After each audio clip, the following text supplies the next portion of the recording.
The village of Oakhaven fell into a terrifying silence. The great tower clock, which had ticked for 300 years, gave one final metallic groan and ceased.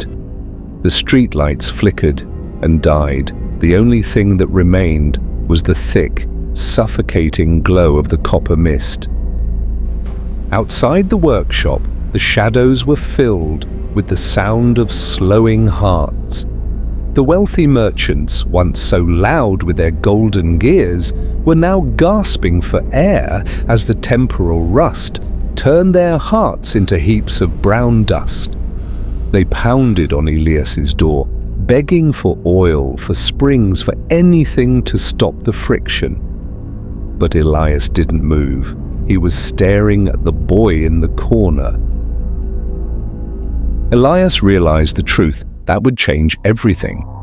The world had mocked Leo because he didn't tick. But the rust only eats what moves. It only destroys what is made of metal and pride. Leo's heart was stone, and stone does not rust. Stone does not fail. As the mist tried to claw at Leo's chest, it simply slipped away, leaving the boy as calm as a mountain in a storm. Leaving the boy as calm as a mountain in a storm. Master Elias looked from the swirling blue light in Leo's chest to the heavy oak doors that rattled against the rising fury outside. He realized then that the workshop was no longer a hiding place, but a fortress. With a steady hand and a heavy heart, the old clockmaker stepped toward the entrance. He reached for the iron bolt.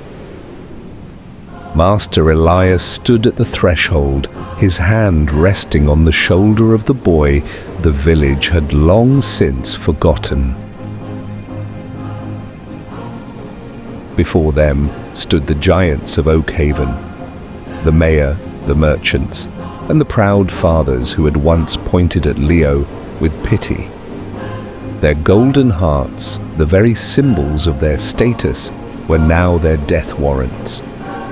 The temporal rust moved through the crowd like a silent scythe, turning their precious gold into nothing more than orange dust. For years, they had looked down at the boy who couldn't speak. Now, in the twilight of their golden age, they were forced to look up. They didn't see a broken child, they saw a sanctuary. Leo reaches the core of the great clock. The defect meets the machine.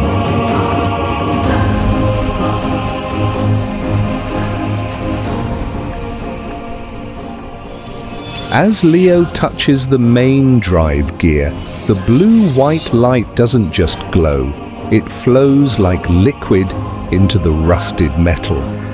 The grinding screeches turn into a deep, harmonious hum. The miracle didn't stay in the tower. It flowed through the veins of Oakhaven, restarting hearts that had long since forgotten how to beat with kindness. The great clock of Oakhaven did not strike gold that morning.